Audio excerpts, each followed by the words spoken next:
Hello and welcome to a VC Circle podcast. With me today is Pranav Sharma of the Woodstock Fund. Pranav, thanks so much for joining us. Narendra, thank you very much. It's a privilege to be here. Thank you.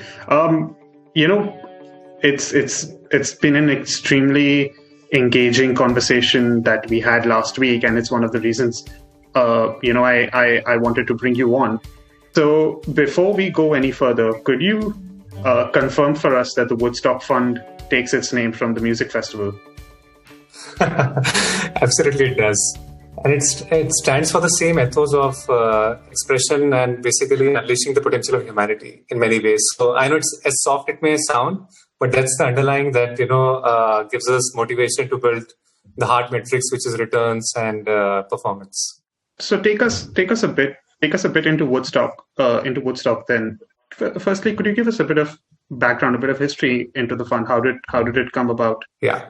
So Narendra, I think let me link it back with my own personal experience, and I think that will make it more vivid for the audience. Yeah. So my background has been largely financial services. I was, I've been across the spectrum: private equity, asset management, within asset management, both offshore and domestic asset management. I was in broking and distribution for a fairly long time. Then I was very briefly on the structured finance. And finally, I was heading SME insurance across India for one of the largest insurers. And in my experience, although it was like amazing decade and a half of, climbing up the ladder, having wide exposure, etc. But I realized that in many ways, after a certain point in time, it was not a full expression of the creativity and in many ways, customer centricity. I'll put it this way. And then the intention was to, of course, there were things like I was dabbling with investing into fintech, but I realized that I made some 3 investments in fintech space and realized that 2 of them hit the wall in the banking system because the cost of customer acquisition is extremely high. And to get the sweet spot in terms of getting the business model right is not so easy, right? So the two of the fintech plays did not work out well. I was extremely bullish on them. And the third one actually worked out well. So I was like, this doesn't seem to make sense, from a structural point of view. So when I saw the financial services ecosystem broken both horizontally and vertically, in my mind, intuitively, I was searching for something which makes sense and which is scalable. And logically, it made sense that something which is pivoted around technology made so much more sense, right?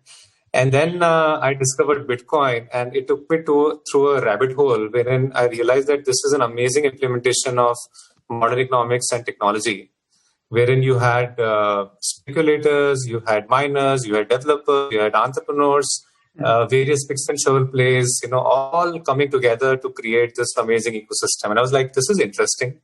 And the next thing is I knew the family office that had invested into the largest crypto exchange in India at that particular point in time. And it's like almost 4 or 5 years back.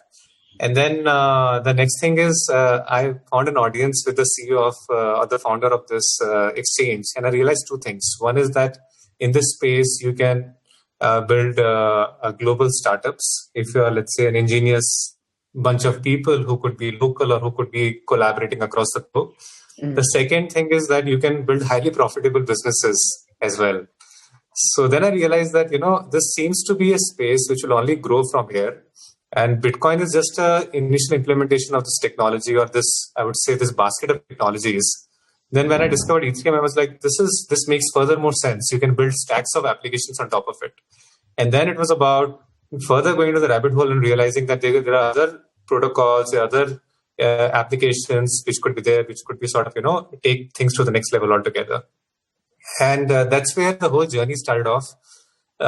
Since I don't come from the tech background per se, although I'm an engineer. So, in that sense, for me, it was about using the taking the financial services hat on and looking at it as an investment potential.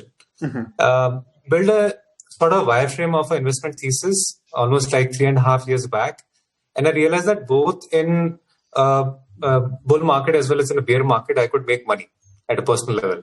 So I was making this thesis, and then parallelly, Himanshu was also doing something very interesting, working very closely with a bunch of investors, publishing his research, etc. And when both of us came together, we realized that there is a convergence. We are looking at it fundamentally as a space which will only explode as the time goes by. for very simple reasons. One of the reasons is that this technology or this bunch of technologies is like a fabric, is like a foundation on which the various stacks of applications will be built, and various other emerging technologies will sort of play their own role to build the applications of the future, which typically we see in the sci-fi movies, etc. Just to create a visualization for the audience. The future is now. So, exactly, future is now. So the next thing was for both of us to come together. Then rest of the team came together, and we sort of built this thesis. And then the idea was to build a scaffolding around it. And we were like, should we make this as a vehicle only to make money, or is it about building, getting a certain way of looking at things out?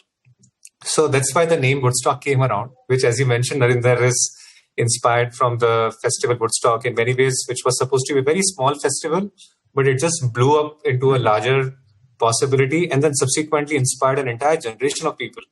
Baby boomer generation, innovation, hacker community, a lot of entrepreneurs, startups, and so on and so forth. It just, I would say in many ways, it was a trigger point, to give people the respite that they were seeking after seeing so much of divisiveness in the society in many ways. So I think in our experience, blockchain, or let's say decentralized ledger technology as a bundle of technologies has the potential to create I would say those wireframes for unleashing human potential. So that's how we saw it, and that's how the Woodstock, word came in.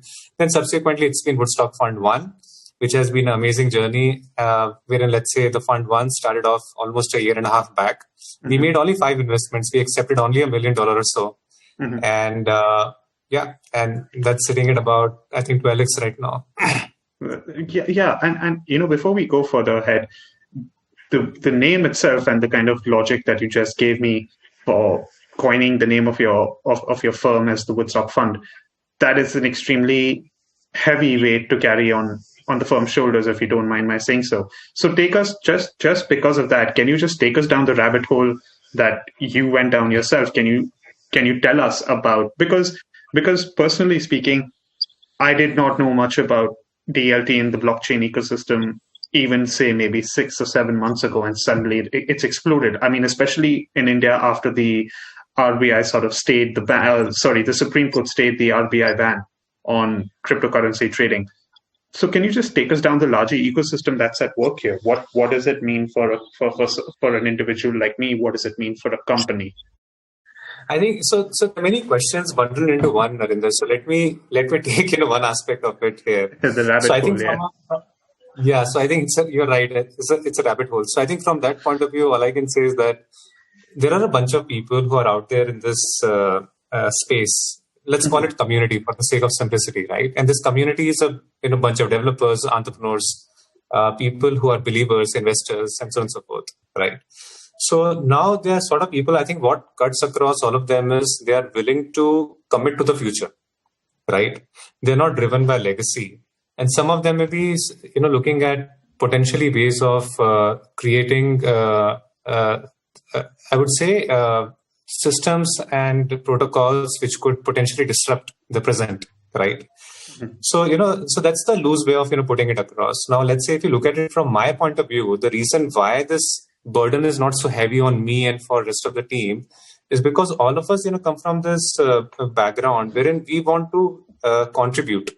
We want to give back. We want to create possibilities, right? Financial well-being makes more sense to us than, for example, for let's say wealth creation, or let's say, making money for self. So there are multiple things. I'll not go in detail on that. But a very limited, point I want to make here is that there is an underlying sense of inclination towards creating impact within the team.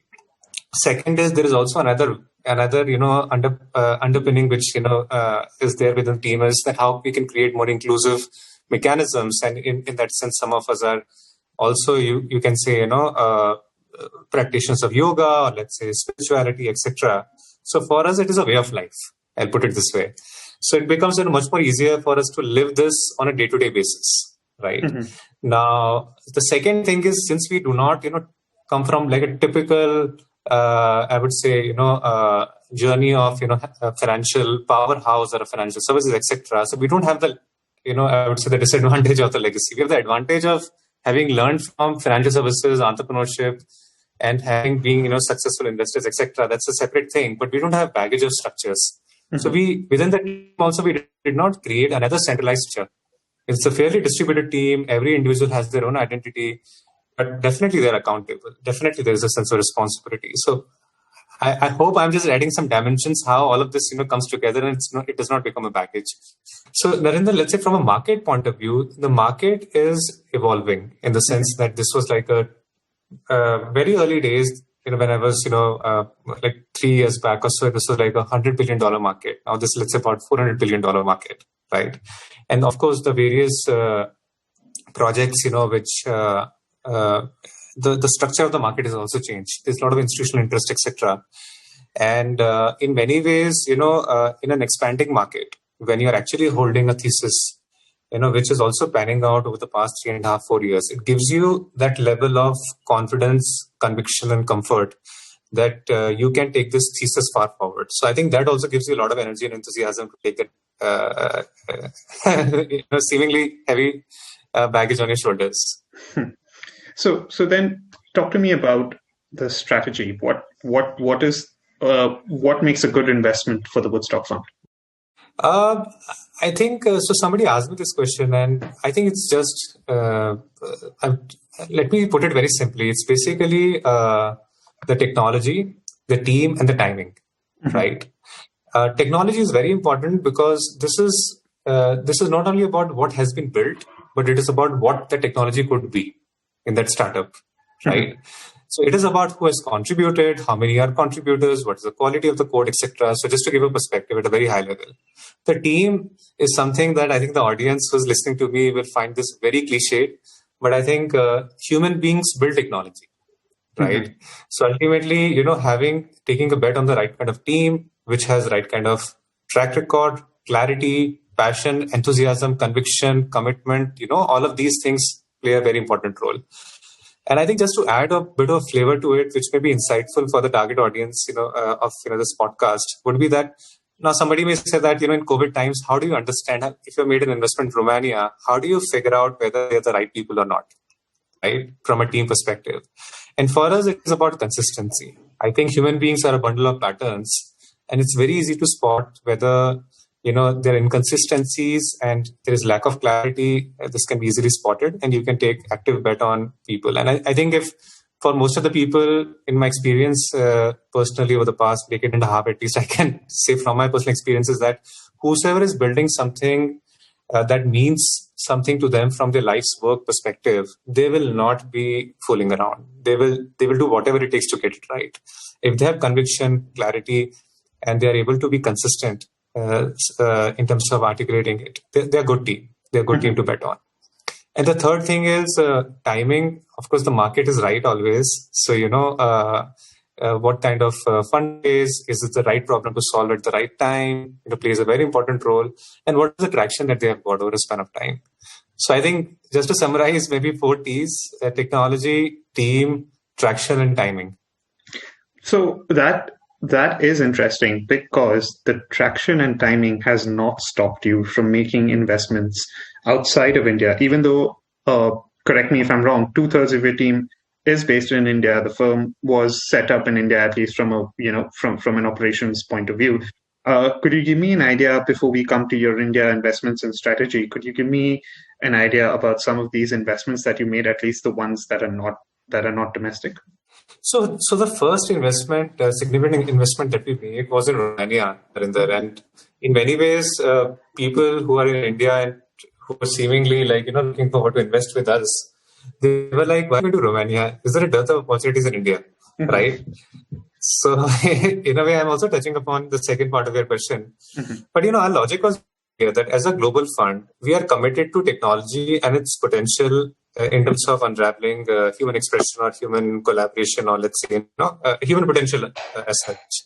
So when we engaged with Elrond, we realized that there was absolute consistency to an extent that Ben, who's the CEO of Elrond, I call him Mr. Consistent because he has been consistent for the past 1.5 years, right?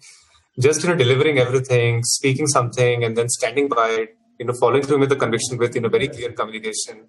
totally on.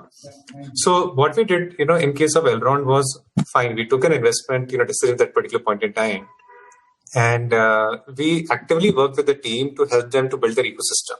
So like, for example, we took the team to Middle East, wherein they engaged, with, let's say, fund of funds, various family offices, a few CTOs of, few large, companies, etc. Because they had a lot of clarity. They came from a clarity that they wanted to reach out to top 5 businesses, top 5 exchanges, top 5 enterprises, top 5 funds, etc. It was very clear to them what was the strategy in 5 locations. So they had this 5x5 grid, which they wanted to populate and just execute that. So it was very easy to work with people, work with them, because they were extremely clear about their focus. Other thing is that I think it was all about unraveling a story, which in many ways Elrond has been a role model story. Because just to make this point that we are like very focused on risk management. So let's say about 2.5% of the tokens that we got almost 60 to 70% of the principal back initially for the LPs. So that de-risked the entire model at the time of listing of those tokens itself. The second thing is that the market languished for a long period of time. We were at, let's say, about anywhere between 3 to 6x. And I'm sure that a lot of seed investors would have taken the money out, and we could unlock the value at 10x, 25x, 40x, etc. for Elrond. And we are still running one of the largest, I would say, infrastructure, which we call as nodes, which is, let's say, a bundle of tokens that you stake on the network globally for Elrond. So it's been a role model journey from the perspective of unlocking value, risk management, as well as building the ecosystem. And similar thing we have done for Band Protocol, for Holochain, and we are committed to do this for all the startups. But yeah, so we have, let's say, made about 20 investments now, out of which about 10 investments are Indian founders or Indian teams. And if I can make a mention of some of them, typically all of these Indian founders of startups are in DeFi space. One of them is into protocol. So there's a lot of innovation and interesting stuff, which is happening in India, and we have taken an active position in Indian teams. So when I say Indian teams, these teams may not be having the structures in India, but their operating teams are in India, part of them at least.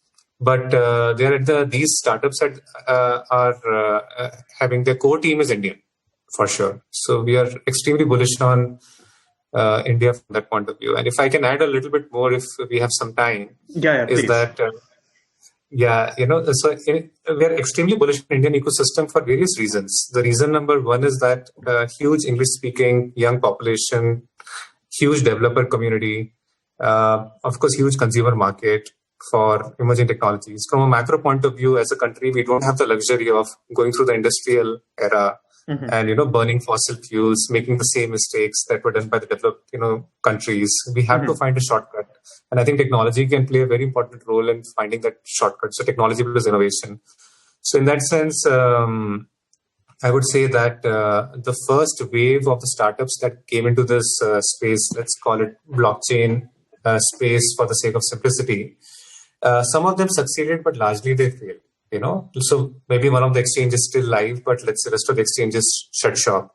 Then the second wave, projects like, or let's say startups like Matic, they became successful and created a lot of headroom for startups to grow.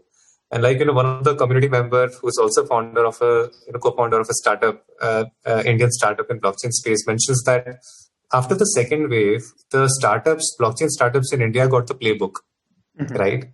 And my experience has been, and this is what stuck a chord in my mind, is that once the playbook is out, Indians are amazing in terms of, running around the playbook and creating value around it, right? So when I say playbook, I think in many ways, Infosys, TCS are, products of, let's say, getting a playbook, which is outsourcing, right? And building an economic model around it. So similarly, there are models which are emerged, which are like in many ways templatized. Some of these aspects are templatized, except for the core business model. What are the structures you need to get? How much money you need to raise? What kind of team you need to get? Where do you get those team members? So that playbook is there. So we believe that in this wave of startups in India in blockchain space, the risk is significantly mitigated in terms of from a sectoral point of view. And I think there's a huge opportunity to unlock value, which I'm sure we are extremely bullish, but I'm sure the rest of the other VC space will also notice in the next couple of years. There have been, at least in the rest of the VC space, there have been some bets on blockchain-based startups, and in fact, I think cryptocurrency exchanges have been the public face of that. I mentioned briefly a little bit before about the Supreme Court sort of staying the RBI ban on cryptocurrency trading in the country. Given that, what do you feel the scenario will be like for the larger DLT and blockchain-based ecosystem when it comes to the regulatory environment in the country? If you ask me, I'm sharing a very contrary view. I'm actually very bullish. And there is a reason why I'm very bullish. Let's look at it, why the ban actually happened. Actually, ban is a media creation word. It was basically an installation of the banking system from the rest of the cryptocurrency space. Right? That's all. Okay. That's what happened. So RBI intervened because they were sensing two things. One is systemic risk, right? And second is money laundering, right? And which is under the purview of RBI. And, we have to respect the central bank, from that point of view, that these two things are very important, because as a country, we are an emerging market wherein the difference between the haves and haves not from percentage wise and even from a quantum wise is huge, right? So I just want to read the good part of, why they took that stance. But I think what that did was also mobilize the entire community and stand for the good part of, the space. So I think that representation is what got Supreme Court to intervene and see that, how the innovation and I would say the job creation, or let's say the technology build up, part of it can be encouraged. My personal sense is just a question of the regulators, absorbing and understanding the technology. I think the Indian regulators are pretty, at least in my experience in capital markets earlier, is that, they are very, proactive in many ways. I think there are interests emerging in MAS. But MAS is doing a lot of innovation in the digital, asset space. US has done phenomenal job, over the past, 3 months itself. They've given even, custody licenses to prominent banks. Various UK has done, a lot of, stuff around it. So practically all the major mature jurisdictions have come with progressive policies, or let's say frameworks for virtual assets / cryptocurrencies.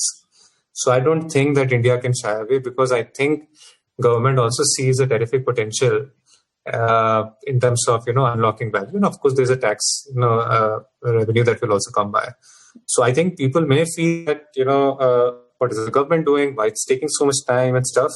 But had the government been keen to take a very negative, or let's say some sort of a stance which have been like anti-community, etc., they could have always passed a legislature to ban, which has also happened in a few other countries. But the legislature never happened in India. So in this zone right now, the crypto exchanges are flourishing. The startup ecosystem is flourishing, right? But having said that, if there are affirmative regulations, if there is a sandbox kind of environment, if there is a space for digital securities, for example, to take ground. For example, we invested into Propine, which they got custody license from MAS, and they're part of MAS sandbox. Can something like this happen in India as well? I think we'll be surprised at the kind of value unlock that will happen. In our country. So I'm extremely bullish. I'm just waiting for the right trigger for something like this to happen. But my sense is that, a lot of the government officials and even the regulators are just absorbing, waiting and watching the technology and seeing that what frameworks are emerging all around them, which is also fine. So then, as a final question to you, can you give us a bit of a forward-looking vision into what the Woodstock Fund will be up to over the next couple of years? Now, we are moving past. We haven't moved past, but we are sort of quote unquote moving past into the new normal.